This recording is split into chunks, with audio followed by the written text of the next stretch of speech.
बिहार विधानसभा के चुनाव में अब बहुत कम दिन बचे हैं। 6 नवंबर को पहले चरण की वोटिंग होगी, 11 को दूसरे और 14 तारीख को नतीजे आ जाएंगे।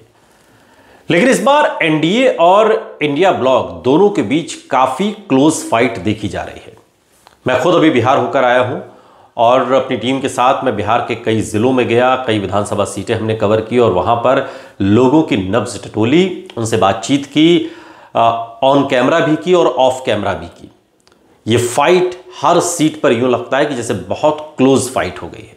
कई ऐसी सीटें जो लगता है कि आरजेडी के खाते में तो जानी ही जानी है, या कई ऐसी सीटें जिन पर लगता है कि यहां से तो बीजेपी को, एनडीए को कोई हरा ही नहीं सकता। वहां पर भी क्लोज फाइट देखी जा रही है। और इसी तमाम विषयों को लेकर, बिंदुओं को लेकर एक न्यूज चैनल से वरिष्ठ पत्रकार अजीत द्विवेदी ने कहा कि अभी बीजेपी जेडीयू गठबंधन को फायदा मिलता हुआ दिखाई दे रहा है और इसके कई कारण उन्होंने बताए। उन्होंने कहा कि सरकारें आजकल बहुत कम हार रही हैं। आप पिछला चुनाव देख लें और देखा जाए तो एक तरह से प्रो इनकम्बेंसी का जो दौर चल रहा है, इसकी वजह तमाम योजनाएं हैं। उन्होंने कहा कि इसी वजह से एनडीए को एडवांटेज है और इंडिया ब्लॉक अभी ये सारी चीजें लैग कर रहा है। वो कहते हैं कि तेजस्वी यादव एक तरफ हैं, महागठबंधन एक तरफ, और नीतीश कुमार आज बैंकों में पैसे ट्रांसफर कर रहे हैं। 10-10 हजार रुपए लोगों के, महिलाओं के खातों में गए हैं।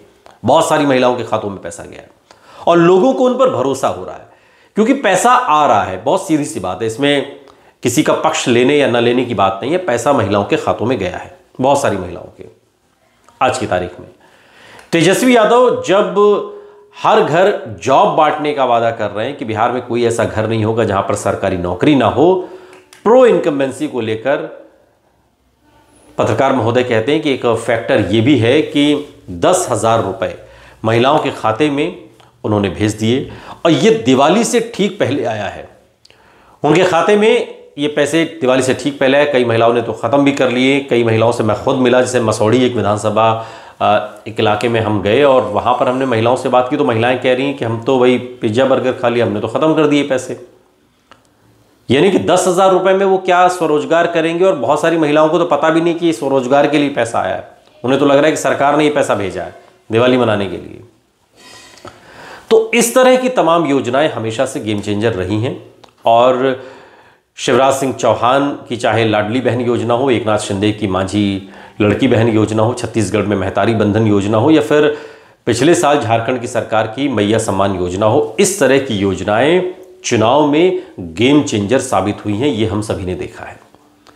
2018 में मध्य प्रदेश में हमने चुनाव कवर, जिस तरीके से हमने उसको कवरेज की, टेलीविज़न पर हमने देखा उसे, उसको देखकर ये लग रहा था, या जिस तरह की योजनाएं चल रही थी, उस समय राहुल गांधी सबसे एग्रेसिव अंदाज में कैंपेन कर रहे थे।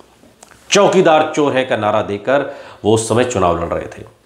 और उस वक्त मध्य प्रदेश में 12 साल से शिवराज सिंह चौहान मुख्यमंत्री थे और 15 साल से बीजेपी की सरकार थी। वहां लोग भले ही शिवराज सिंह चौहान की आलोचना करते थे, लेकिन ऐसा भी गुस्सा नहीं था कि उनको उखाड़ कर फेंकना है। कांग्रेस वहां 15 साल बाद जीती, लेकिन तब भी 230 में से कांग्रेस को सिर्फ 114 सीटें आई और बीजेपी हारी, तब भी 109 सीटें आई। और ठीक उसी तरह का माहौल बिहार में भी इस बार के विधानसभा के चुनाव में दिखाई दे रहा है। नीतीश कुमार के खिलाफ कोई भी ऐसा एंगल नहीं है या कोई ऐसा एंगर नहीं दिखाई दे रहा है लोगों के बीच में। मैं लोगों से मिला, काफी लोगों से मैंने मुलाकात की, कि वो नीतीश कुमार को उखाड़ कर फेंकना चाहे। नीतीश कुमार को लेकर एक रेस्पेक्ट का भाव मुझे बिहार की जनता के बीच में देखने को मिला है। लोगों में थोड़ी बहुत ऊब तो है, लोग ऊब गए कि 20 साल हो गया एक ही चेहरे को देखते देखते नीतीश कुमार को, लेकिन 20 साल से उनको देखते हुए उसे दूर करने के लिए ये योजना काम आएगी जो नीतीश कुमार ने महिलाओं के खातों में डाली है। अगर नीतीश के खिलाफ लोगों में बहुत गुस्सा होता, उनको उखाड़ फेंकने की भावना होती, तब ये चीजें काम नहीं करती जो 10-10 हजार रुपए, और मैं तो इसे साफ तौर पर रिश्वत कहता हूं। कोरी रिश्वत है ये, मतदाताओं से उनके मत खरीदने की रिश्वत सरकार का एक वेल प्लान्ड तरीका है। अगर आपको ये करना था तो आप चुनाव से पहले क्यों नहीं करते? आप पहले क्यों नहीं किया आपने? जब बिल्कुल चुनाव के मुहाने पर आ गया, तब आप बिल्कुल आखिरी किस्त तो आपकी तब आई है जब आचार संहिता लगने वाली उसकी एक रोज पहले। तो मैं तो इसे शुद्ध तौर पर रिश्वत कहता हूं। लेकिन ये रिश्वत इस चुनाव में असर डालती हुई नजर आ रही है।